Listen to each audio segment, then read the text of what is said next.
Hello everyone, welcome back to my channel. This is your that female aspirant.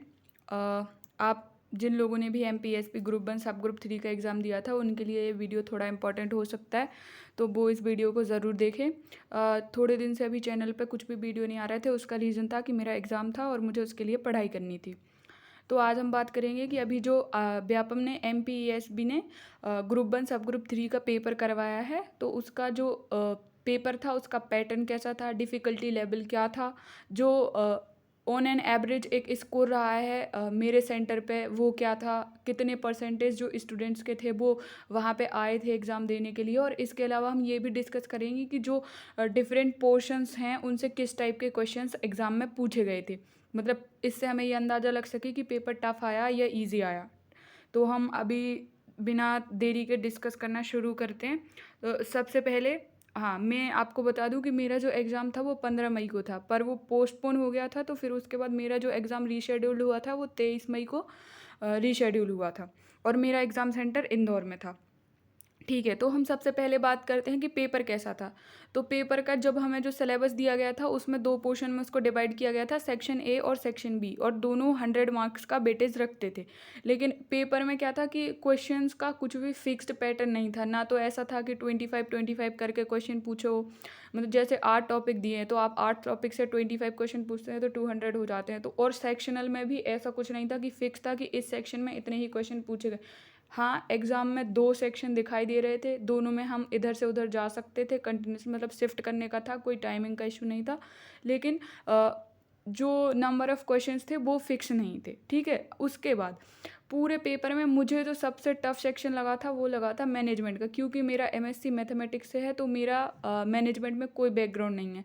तो उस हिसाब से जो क्वेश्चंस पूछे गए थे वो बहुत टफ थे, सीधा डायरेक्ट थ्योरी पूछी गई थी। कुछ सिग्मा करके थ्योरी पूछी गई थी जो मैंने कभी नहीं पढ़ी थी, मतलब ये मैंने शुद्ध तुक्के लगाए हैं पूरे पेपर में। जितने भी मैनेजमेंट के बहुत एक्सट्रीम टफ लेवल वाले क्वेश्चन थे, जिनने भी सुपरवाइज़र का पेपर दिया होगा तो उनको पता होगा, और पटवारी का लास्ट वाला पेपर, कि तब जो मैनेजमेंट पूछ रहे थे ना वो पूछ रहे थे एप्लीकेशन बेस्ड। पर इस वाले एग्ज़ाम में जितनी भी मैनेजमेंट आई थी वो आई थी थ्योरी बेस्ड, मतलब अगर आपने पढ़ा हुआ है तो ही आप टिक कर पाएंगे ऐसा, ठीक है?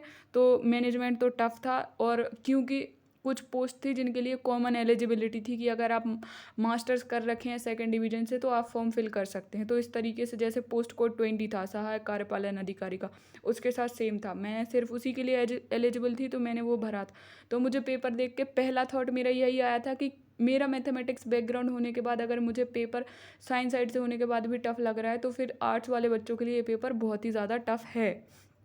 उसके बाद बात करें मैथमेटिक्स की, तो मैथमेटिक्स भी अच्छा खासे लेवल का पूछा गया था। एसिम्पटोट्स पूछे गए थे, डेरिवेटिव्स पूछे गए थे, लेंग्रांजे की थ्योरम पूछी गई थी, कोऑर्डिनेट ज्योमेट्री से कुछ क्वेश्चंस थे।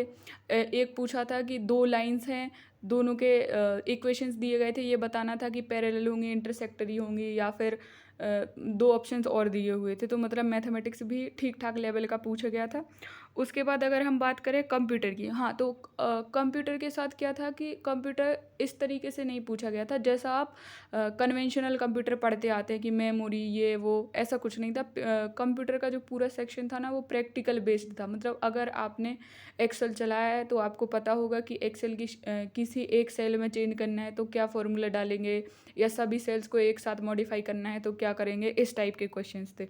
तो कंप्यूटर भी मतलब इजी टू टफ बोल देंगे उनके लिए जो प्रैक्टिस कर चुके हैं, वरना फिर कंप्यूटर भी टफ ही था। हिंदी में सीधे स्टेटमेंट पूछे गए थे, जैसे कि ये किसने कहा है कि हिंदी ही एक ऐसी भाषा है जो संपूर्ण भारत को जोड़ने का कार्य कर सकती है, ये एक स्टेटमेंट था। ऑप्शंस दिए हुए थे, टिक लगाना था। उसके बाद इसमें ऑप्शंस में जो ऑप्शंस थे वो स्वामी दयानंद सरस्वती, और उसके अलावा एक अरविंद घोष था, और 2 ऑप्शंस और थे जो मुझे अभी याद नहीं आ रहे हैं, पर डायरेक्ट स्टेटमेंट वाले क्वेश्चंस ज़्यादा थे हिंदी से। उसके अलावा जो हिंदी थी वो सरल थी। फिर कुछ लिटरेचर पूछा था, तो उसमें ये सदना विरूपा ऐसे जो कवि हैं उनके बारे में उनके पूछा गया था। तो मतलब इनका मुझे कोई आइडिया नहीं था, मैंने इनके कभी नाम भी नहीं सुने थे। तो ये मैंने उधर ही देखा, तो मुझे हिंदी जो मतलब सरल थे, जैसे किसी चीज़ का वो पूछा है विज्ञ का अपोजिट पर्यायवाची पूछा था तो वो मेरे से बन गया था। मतलब जो सरल था वो बहुत सरल था, और जो टफ था फिर वो ऐसे ही था, एक्सट्रीम। MPGK के क्वेश्चन बहुत सरल थे। एक पूछा गया था जो मार्तंड सिंह थे राजा रीवा के, तो बांधवगढ़ नेशनल पार्क से रिलेटेड एक क्वेश्चन आया था। मतलब MPGK बहुत ईजी आया था, उसमें कुछ भी टफ क्वेश्चन नहीं था। पर हाँ ये है कि MPGK के क्वेश्चन ही बहुत कम थे, 2 या 3 क्वेश्चन या 1 या 2 ही क्वेश्चन रहे होंगे पूरे पेपर में। तो इसके बाद अगर बात की जाए कि टोटल जो ओवरऑल पेपर था वो कैसा था, तो मुझे मेरी शिफ्ट का पेपर मतलब मॉडरेट टू टफ की तरफ लगा था। हो सकता है कि लोगों को पेपर ये सरल लगा हो और उनके इससे ज़्यादा स्कोर आए हों जितना मेरा स्कोर आया है, पर मुझे पेपर टफ लगा, जबकि मैं पढ़ के गई थी, ऐसा नहीं है कि मैंने पढ़ाई नहीं की थी। तो थोड़ा सा पेपर टफ साइड पे था।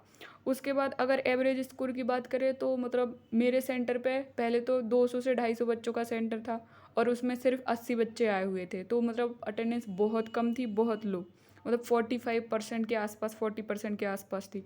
और उनमें भी जो एवरेज स्कोर था ना, मतलब 130 और उससे नीचे, मतलब मैंने 130 140 लिखा है, पर आप ऐसा समझिए कि 130 से भी नीचे था, 113 109 110 134 इस टाइप के स्कोर थे।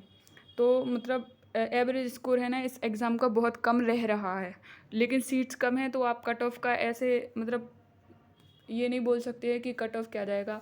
कट ऑफ की बात करें तो अभी तो कट ऑफ के बारे में कुछ भी बोलना बहुत ही गलत है, क्योंकि पेपर में बहुत सारे क्वेश्चंस ऐसे थे जिनमें ट्रांसलेशन एरर थी। मतलब हिंदी में कुछ लिखा था, इंग्लिश में बिल्कुल ही अलग कुछ लिखा था, या फिर आपको हिंदी में समझने के लिए पहले उसको इंग्लिश में पढ़ना पड़ रहा था, तब जाके आप उसको हिंदी में टिक मार्क कर पाते।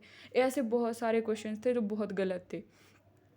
तो इसके लिए कट ऑफ के बारे में तो अगर आंसर की आती है, फिर उसके बाद जब आप आंसर की देखेंगे तो आपको खुद समझ में आएगा, या टीचर्स की हेल्प से, कि बहुत सारे क्वेश्चन हैं जिनके आंसर चेंज होंगे या क्वेश्चन डिलीट होंगे। तो अभी कट ऑफ के बारे में तो कुछ नहीं बोलना चाहिए। हाँ, लेकिन अगर आपके 160 प्लस स्कोर हैं तो फिर ये पॉसिबल है कि आपका सिलेक्शन हो जाए, क्योंकि मतलब अगर किसी के ज़्यादा नंबर आए हैं तो ये ज़रूरी नहीं है कि उसका और आपका एप्लीकेशन का सेम पोस्ट कोड हो सकता है उसने अलग पोस्ट पे अप्लाई किया हो या उसकी प्रेफरेंस कुछ और रही हो। उसके बाद मेरे स्कोर की बात करें तो मेरा स्कोर है 154, मतलब मैंने स्कोर किया है 154 एग्ज़ाम में। और मेरे शायद तो सेंटर पे हाईएस्ट थे, एक लड़की थी जिसका MCOM से पोस्ट ग्रेजुएशन था और उसके 164 थे, पर उसका पोस्ट कोड मेरे जैसा नहीं था, उसका पोस्ट कोड डिफरेंस था, पोस्ट प्रेफरेंस डिफरेंस थी। तो एक लड़की है जिसके मुझे पता है कि उसके 164 थे, फिर उसके अलावा मुझे अपने पता है कि 154 थे। और बाकी सारे सेंटर्स पे और यूट्यूब वीडियो पे देख के मुझे पता चला है कि लोगों को पेपर काफ़ी सरल लगा है, तो हो सकता है फिर मेरी तैयारी थोड़ी कम रह गई हो, क्योंकि मुझे तो पेपर टफ लगा था, पेपर टफ था। बाकी देखते हैं, फिर रिज़ल्ट आएगा तो पता लगेगा कि कैसा पेपर था, फिर रिज़ल्ट ही डिसाइड करता है कि पेपर वास्तव में टफ था या नहीं था। अभी तो सब कुछ भी बोलते हैं कि ऐसा था पेपर, वैसा था। बाकी इसी चैनल पे मैं NCERT की सीरीज़ वापस से शुरू करने वाली हूँ। मेरा एग्ज़ाम हो गया, अब मेरा कोई एग्ज़ाम नहीं है, तो अब मैं वापस से फिर से ऐसी वीडियोज़ डालना शुरू कर रही हूँ।